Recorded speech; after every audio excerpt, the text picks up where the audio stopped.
오늘 말씀은 레위기서 2번째 말씀입니다.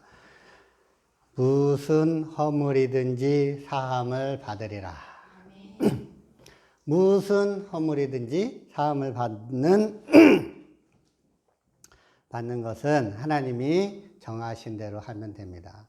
하나님이 무슨 허물이든지 사함을 받게 해주시려고 우리에게 방법을 만들어 주셨는데, 그것은 속건제사를 드리는 것입니다.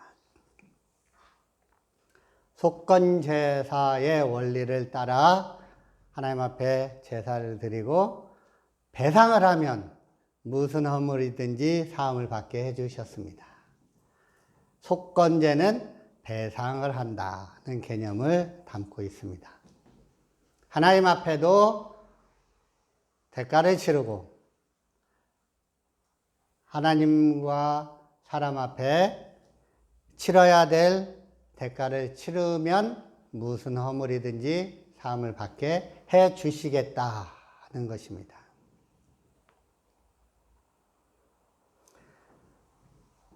대가를 치러야 한다는 걸 알려주시고, 대가를 치르면 무슨 허물이든지 사함을 받게 해 주시겠다는 것이 속건제사에 담긴 하나님의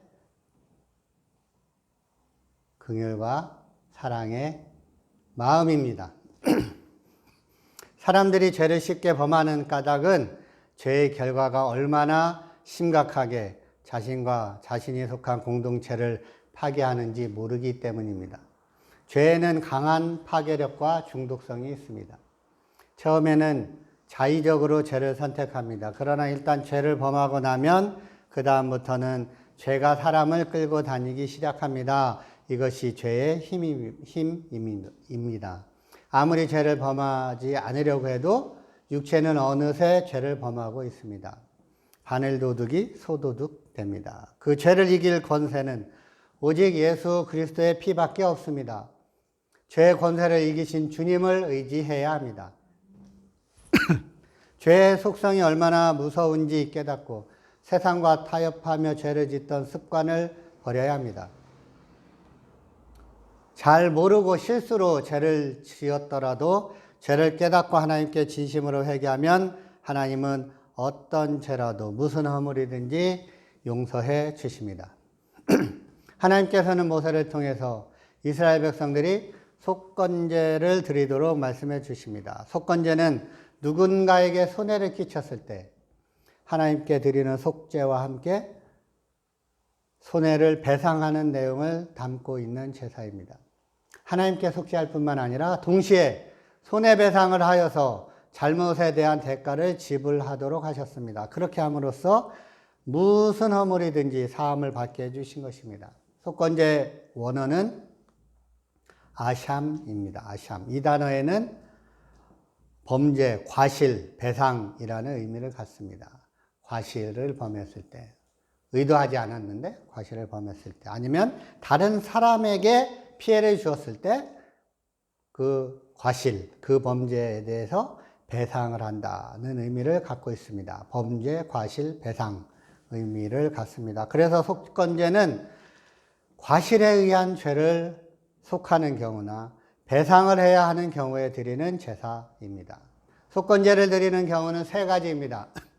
하나님께 드려진 성물에 대해서 실수로 과실에 의해서 하나님 것인데 자기가 잘못해서 자기 것처럼 실수로 하나님의 성물을 취급했을 때 죄를 짓는 경우, 또 부지중에 하나님의 계명을 어겼을 때 아무 생각 없이 딴 생각하다가 하나님의 계명을 과실로 부지중에 의도하지 않게 어겼을 경우에는 하나님 앞에 배상을 합니다.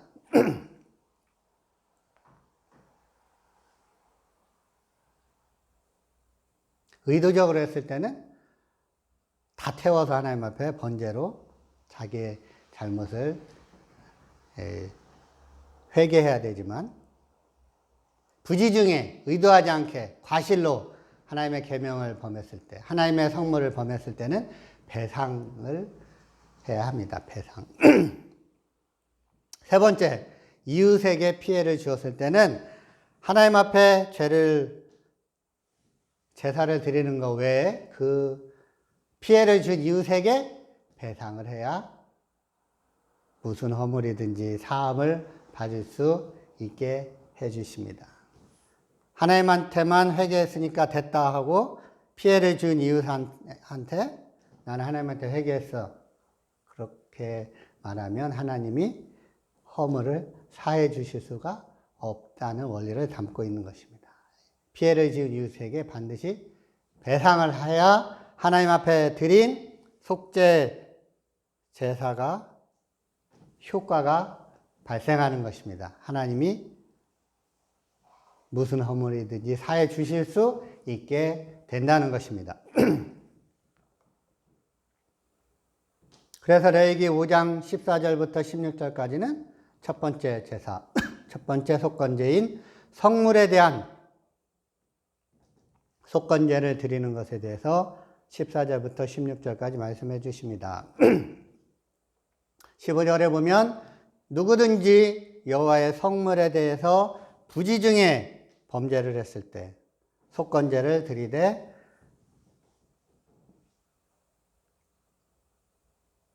스스로 가치를 정해서 너가 지정한 가치에 따라서 이 정도면 되겠다.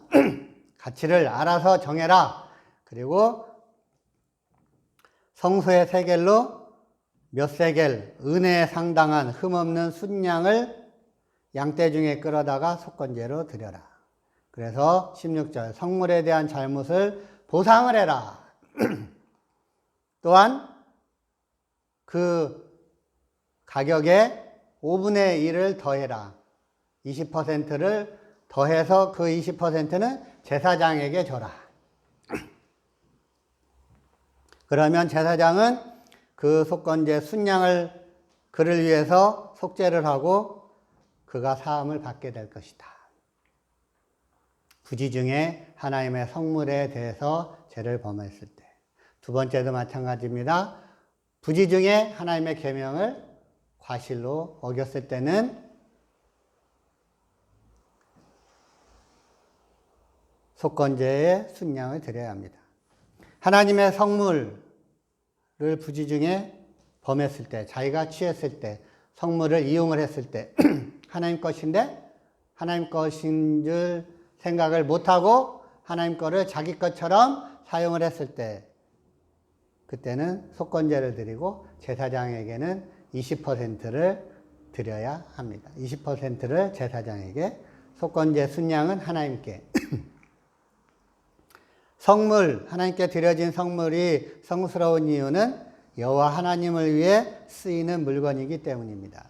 하나님의 성물은 하나님을 위해 구별된 것입니다. 하나님께 예배드리기 위해 쓰이는 물건, 기구, 제물, 첫열매, 11조 등을 가리킵니다. 하나님께 속한 거룩한 것을 함부로 잘못 다루었을 때는 하나님의 거룩함을 더럽히는 일로 하나님께 대한 심각한 범죄 행위가 됩니다. 따라서 성물에 대해 죄를 범하면 그에 따른 죄사함을 받아야 합니다. 성물에 대해 잘못했을 때는 속건 제물을 하나님 앞에 드릴 뿐만 아니라 잘못한 액수의 5분의 1, 20%를 더하여서 제사장에게 주라고 말씀하십니다. 하나님의 성물을 함부로 여기지 말아야 합니다. 하나님의 것은 하나님께 돌려야 합니다. 사람의 죄악은 늘 하나님의 자리, 하나님의 영역을 침범할 때 발생합니다. 하나님을 무시할 때 생깁니다. 하나님을 두려워하지 않을 때 생깁니다. 자기가 주인이 될 때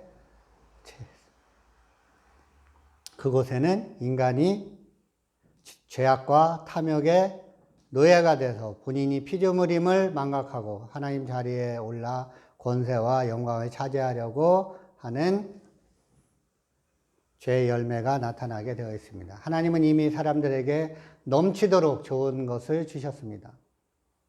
하나님의 것을 하나님께 올려드리는 것이 참된 지혜입니다. 하나님께 드려진 물건들은 1차적으로는 교회에서 사용하는 여러 비품과 기구들입니다. 이것은 모두 하나님 앞에 구별되어 드려진 하나님의 것이고 거룩한 물건입니다. 하나님을 예배하는 일과 하나님의 사역을 위해 드려진 제정 역시 신성한 것입니다. 하나님께 드려진 모든 것이 거룩합니다. 하나님의 것이기 때문입니다. 교회의 것이라고 해서 자기 것이 아니고 교회 것이라고 해서 소홀히 생각하거나 함부로 다루면 하나님의 거룩하심을 못 오가고 하나님의 존귀하심을 훼손하는 죄를 범하게 됩니다. 실수로 혹은 잘 몰라서 하나님의 성물을 함부로 여겨 손해를 끼쳤다면 그 손해를 배상함과 아울러 그 가치의 5분의 1에 해당하는 만큼 더하여 보상을 해야 합니다. 이 세상 모든 것은 하나님의 것이고 모든 것이 거룩하지만 특별히 하나님의 제단에 바쳐진 하나님의 성물은 더 철저히 구별해야 합니다. 금이나 은으로 귀하게 만들어진 그릇이라 할지라도 그곳에 음식이 담겨 있으면 식기일 뿐입니다. 동물의 사료가 담겨져 외양간에 놓이면 여물통일 뿐입니다. 훌륭한 식기도 아주 좋은 여물통도 그것 이상의 의미를 가질 수는 없습니다.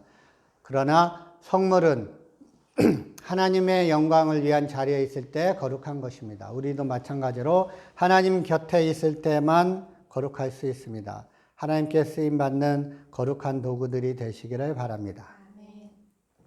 두 번째로 부지 중에 실수로 과실로 하나님의 계명을 어겼을 때 드리는 속건제가 5장 17절부터 19절까지 나옵니다. 부지 중에 의도하지 않았는데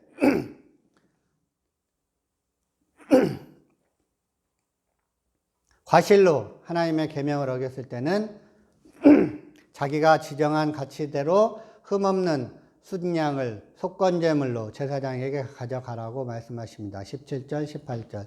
만일 누구든지 여호와의 계명 중 하나를 부지 중에 범하여도 허물이다. 벌을 당할 것이니 그는 너가 지정한 가치대로 양떼 중에 흠없는 순양을 속건제물로 제사장에게 가져갈 것이요. 제사장은 그가 부지 중에 범죄한 허물을 위하여 속죄한 즉 그가 사함을 받을 것이다. 이는 속건제니 그가 여호와 앞에 참으로 잘못을 저질렀음이니라. 부지 중에 하나님의 계명을 범하였다는 것은 이것은 하나님의 계명을 어기는 것이다를 알지 못하고 죄를 지었다는 것입니다. 그런데 알지 못했다고 해서 그것이 핑계가 될 수 없다는 것을 속건제가 알려주고 계신 것입니다. 알지 못하고 계명을 범했다고 하더라도 하나님께 죄가 되는 것이므로 자신의 허물과 실수를 깨닫는 즉시 속건제를 드려야 했습니다. 그래서 속건제가 속죄제와 다른 것은 속죄제는 자기 형편껏 드리면 되지만 속건제는 자기가 잘못한 정도에 따라서 내가 잘못했으니까 그 잘못한 정도는 최소한 하나님이 보실 때 양 이상은 드려야 된다는 것입니다. 성물에 대해서 잘못했을 때도 양 이상은 드려야 되고 그래서 양을 드려라 라고 딱 하나님이 찍어서 양을 드려라 라고 했어요. 어려운 사람은 비둘기 드리면 된다. 이거는 속죄제지만 속건제는 양을 드려라. 가치를 따라서 비싼 양 드리고 싼 양을 드리더라도 잘못한 것으로 이 범죄에 대해서 적절한 가치를 스스로 정해서 드리는데 나는 이 정도 잘못했으니까 비둘기 드려라 이런 핑계는 안 통한다. 너희가 잘못한 것은 양은 드려야 될 정도다라고 하나님이 기준을 딱 정해 놓으셨어요. 적어도 은 몇 세겔은 돼야 된다. 최소한 2세겔에서 4세겔 정도 가치가 있는 흠없는 순양을 드려야 된다. 하나님이 속건제에 대해서는 딱 정해 놓으셨어요. 없어도 순양을 드려라. 2세겔, 3세겔, 4세겔 중에서 골라라. 속건제는 딱 정해 놓으셨어요. 너희들이 실수로 하나님의 계명을 어겼든지 부지 중에 하나님께 바쳐진 성물을 너희들이 취해서 사용을 했든지 그것은 적어도 순양을 드려야 될 정도의 범죄에 해당된다. 기준을 정해 놓으신 거예요. 속죄제는 여러 가지 짐승으로 드릴 수 있었습니다. 그러나 알지 못하고 범한 죄 때문에 드리는 속건제는 오직 흠없는 순양으로만 가능했습니다. 왜 그렇게 하셨어요? 오직 흠없는 순양은 예수님을 상징하기 때문에 그렇습니다. 우리가 알지 못했을 때, 우리가 죄인이었을 때, 우리가 해결할 방법이 없었을 때 예수님께서 우리를 위한 제물이 되어주셨어요. 흠없는 어린 양이셨어요. 속건 제물이 되어주셨어요. 그래서 하나님이 속건제에 대해서는 하나님이 여러 가지 짐승 중에 우리가 고르게 하지 않으시고요. 오직 흠없는 순양으로 골라야 된다. 딱 정해 놓으신 거예요. 예수님이 우리의 속건 제물이 되어 주시기 때문에 그렇습니다. 세 번째, 이웃에게 피해를 주었을 때 드리는 속건제가 있습니다. 6장 1절부터 7절까지. 6장 2절에 보면 누구든지 여호와께 신실하지 못하여 범죄를 하되 라고 되어 있습니다. 하나님을 두려워할 줄 모르고 하나님 앞에 신실하지 못한 사람은 이웃에게 대해서 범죄를 하게 되는데 이웃에게 피해를 주게 되어 있다. 이웃이 나에게 맡긴 것을 내 것처럼 사용을 한다. 이웃이 맡긴 물건, 나에게 전당으로 맡기고 빌려간 것을 속이고 도둑질하고 착시하고 맡겼는데 나중에 돌려달라고 했더니 네가 언제 나한테 맡겼느냐 부인을 하고 그렇게 남을 억울하게 하고 이웃에 대해서 피해를 주고 남이 잃은 물건을 줍고도 그 사실을 부인하고 나는 절대로 주순 적이 없다라고 거짓 맹세까지 해가면서 그렇게 남의 것을 자기가 취하는 도둑, 착취, 속이고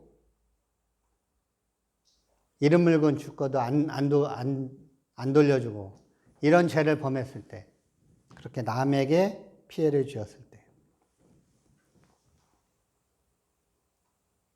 여호와께 신실하지 못해서 하나님 두려워할 줄 모르고 하나님을 경외하지 않는 사람들은 이렇게 이웃에게 피해를 주고 까도 거짓말을 하게 되는 거예요. 하나님 없이 살면 하나님 두려워할 줄 모르면 유물론자들은 당연히 그렇게 돼요.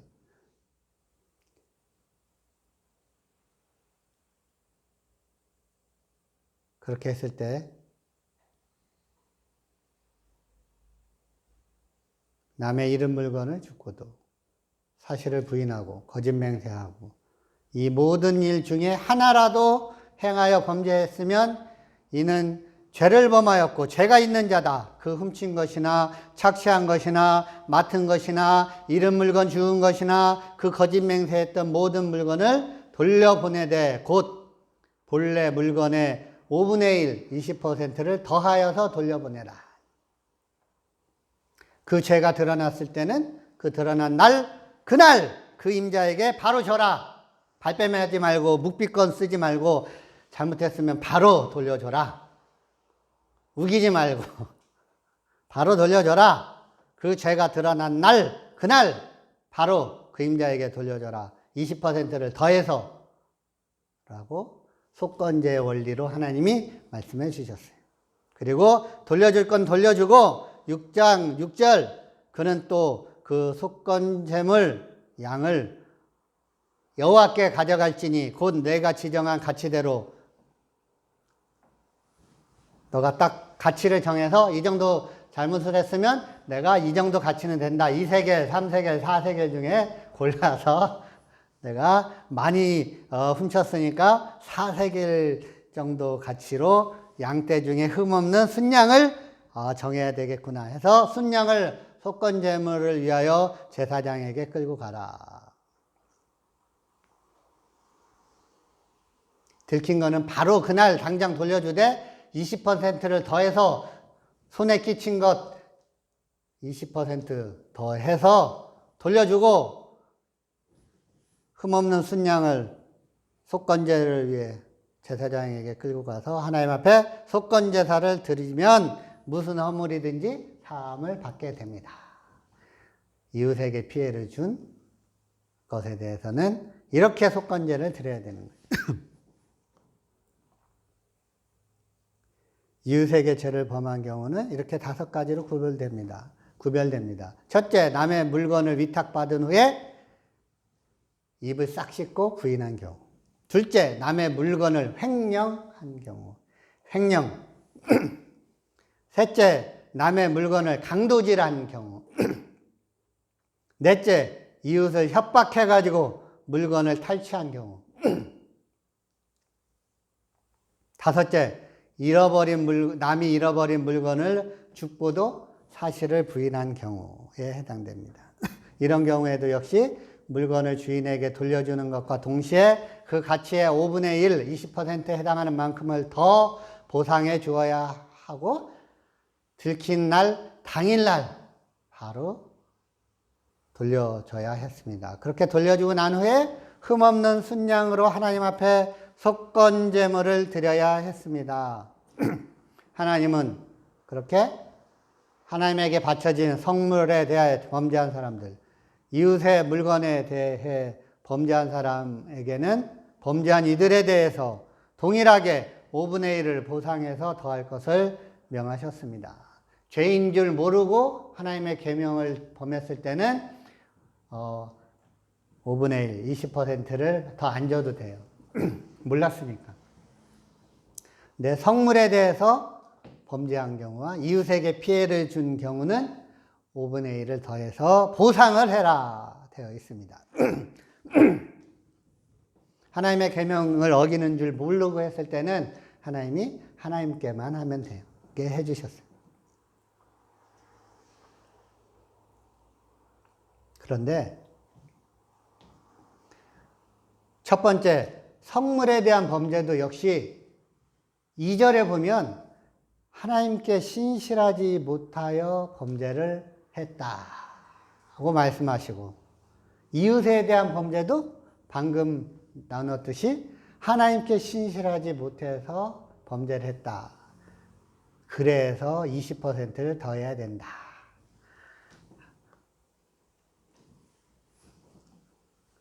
그래서는 아니고 바로 그 두 가지 경우에는 20%를 더해야 된다는 걸 알 수 있어요.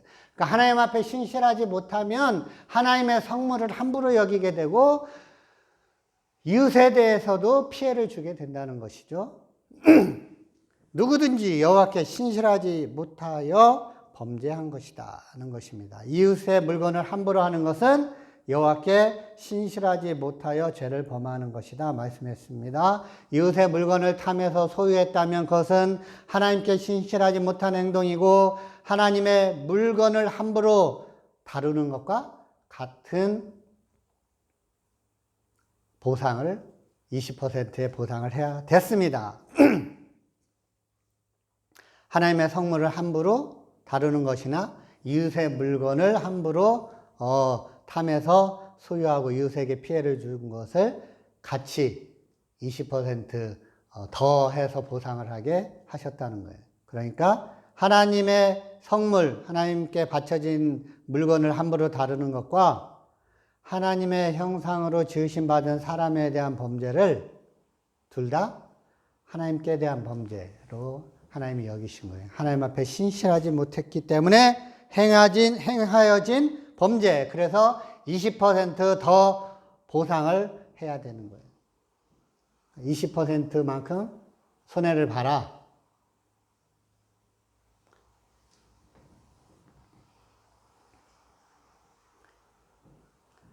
그러니까 훔친 만큼만 돌려주는 게 아니고 훔쳤으면 20%만큼 더 손해를 봐서 배상을 당연히 해야 된다. 하나님의 성물에 대해서는 제사장에게 배상을 하고 이웃에게 피해를 끼쳤을 때는 이웃에게 배상을 해서 너도 손해 좀 봐라. 거기다가 더해서 하나님 앞에 순양을 은 2세겔에서 4세겔 정도의 순양을 당연히 드릴 줄 알아야 된다는 것입니다. 그러니까 그냥 무슨 허물이든지 사함을 받는 게 아니고 나쁜 짓을 했으면 대가를 치르되 손해를 감수를 해야 된다. 손해볼 생각을 해야 된다. 대가를 치르는 것은 훔친 만큼 돌려줬다고 끝나는 것이 아니다는 것입니다. 죄는 이자가 붙는다.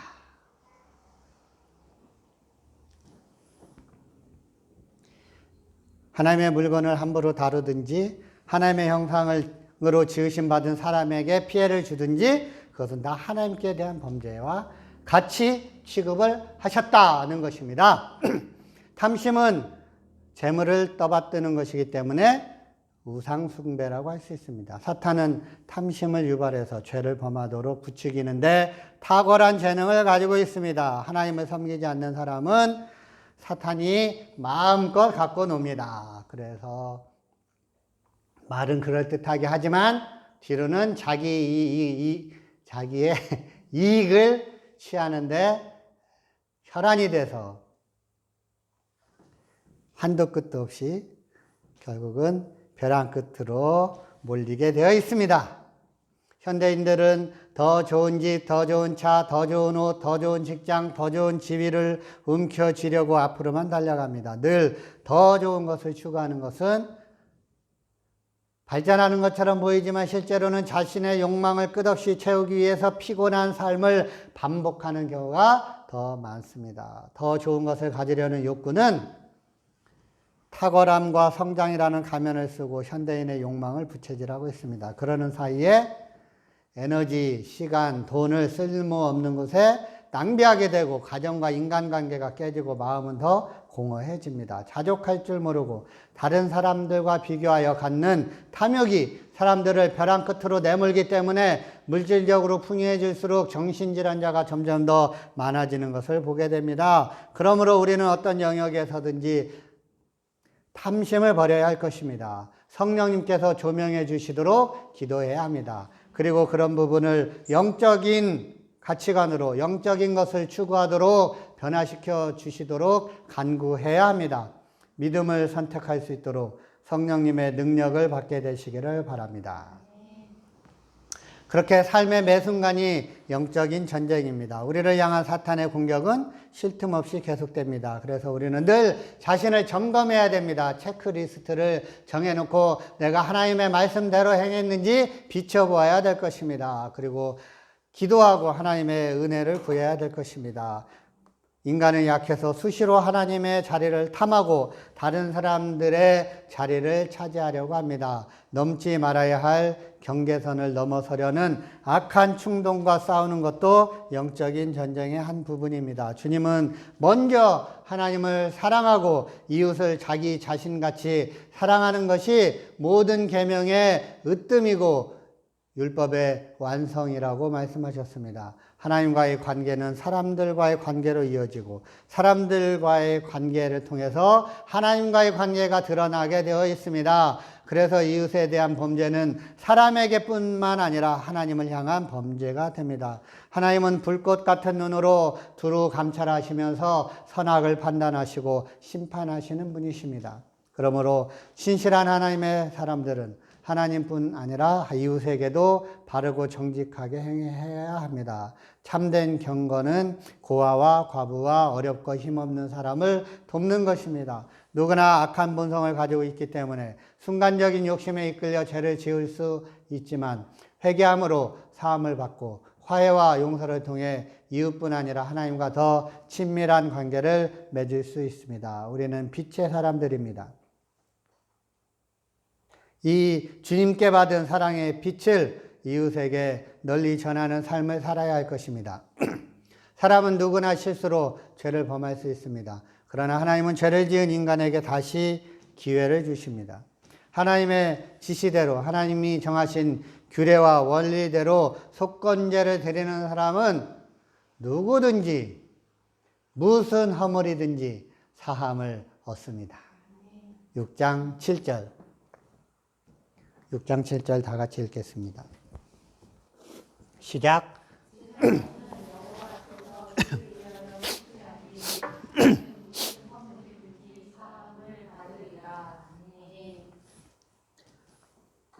제사장이 여호와 앞에서 그를 위하여 속죄한즉 그는 무슨 허물이든지 사함을 받으리라. 할렐루야.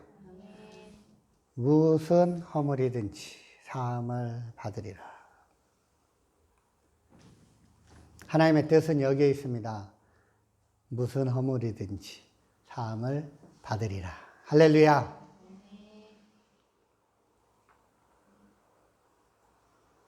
하나님의 성물이나 교회 공동체 그리고 이웃에게 손해를 끼쳤을 때 하나님께 드리는 속죄와 함께 손해배상을 해야 합니다. 손해 액수에다가 그 액수의 5분의 1을 더하여 보상하는 속건제의 원리를 지키도록 힘써야 할 것입니다. 야, 내가 너한테 했던 거 돌려줬잖아. 그럼 됐지. 이게 아니고 손해 끼친 거에 최소한 20%는 더해서 줘야 기본이에요. 기본. 예수님을 믿고 구원받아 하나님의 자녀가 되어 하나님을 사랑하는 사람은 율법의 한계를 뛰어넘게 됩니다. 예수님을 만난 삭개오는 다른 유대인들이 세리장인 자신을 죄인으로 무시하고 상종하지 않는 것을 알고 계시면서도 자신의 집을 방문해 주신 예수님께 감사해서 이렇게 고백했습니다. 누가복음 19장 8절 삭개오가 서서 주께 여짜오되 주여 보시옵소서 내 소유의 절반을 가난한 자들에게 주겠사오며 만일 누구의 것을 빼앗은 일이 있으면 내 갑절을 갚겠나이다.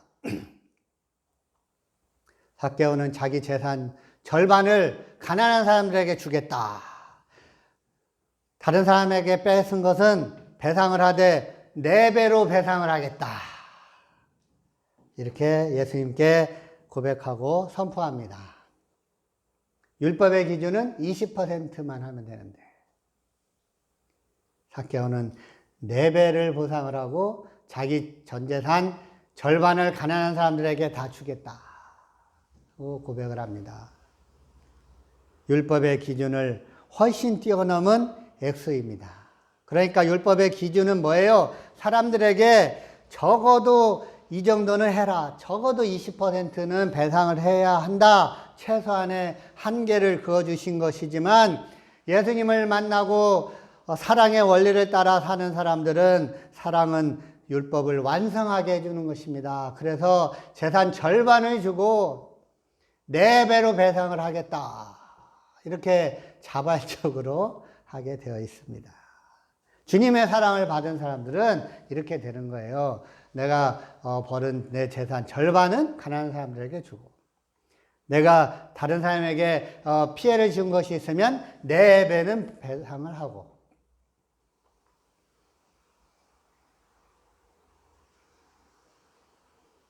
왜? 하나님 나라가 우리 것이기 때문에 그렇습니다. 하나님과 함께 사는 것이 최고의 복이기 때문에 그렇습니다.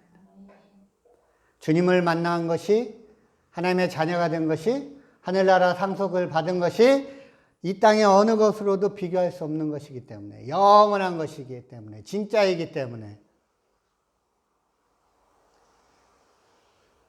우리가 청지기로 받은 이 모든 것을 아낌없이 내어줄 수 있는 것입니다. 사랑이 율법의 완성임을 알고 사랑으로 살게 되시기를 축복합니다. 하나님께 속죄할 뿐만 아니라 동시에 손해배상을 해서 잘못에 대한 대가를 지불하는 속건제의 원리를 지킴으로써 무슨 허물이든지 사함을 받게 해주시는 하나님의 은혜를 누리게 되시기를 바랍니다. 예수님은 그래서 고난받는 종으로서 상하고 찢기시고 부서지고 쇠약해지시는 질고를 당하심으로 속건 제물이 되셨습니다.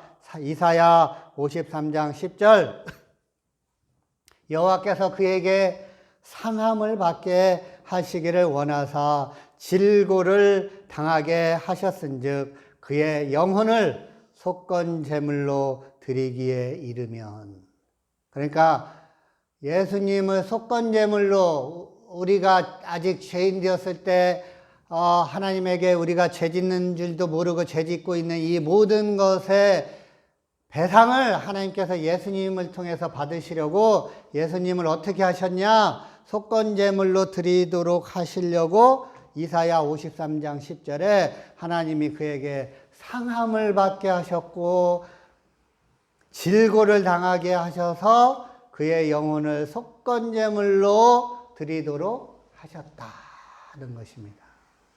속건제물로 예수님은 드려지기 위해서 상하셨고 찢기셨고 부셔지셨고 쇠약해지셨고 그러한 질고를 당하셨다. 그래서 우리를 향한 속건제물로 하나님이 받아주실 수가 있었다. 받아주시기에 이르렀다라고 말씀해 주고 있습니다. 속건제물로 받아주실 수 있도록 예수님은 충분히 상하시고 찢기시고 부서지시고 쇠약해지시고 질고를 당하셔야만 했다. 그래서 하나님 앞에 드려지는 속건제물로 인정을 받았다. 이사야 53장 10절에 말씀하시고 있습니다.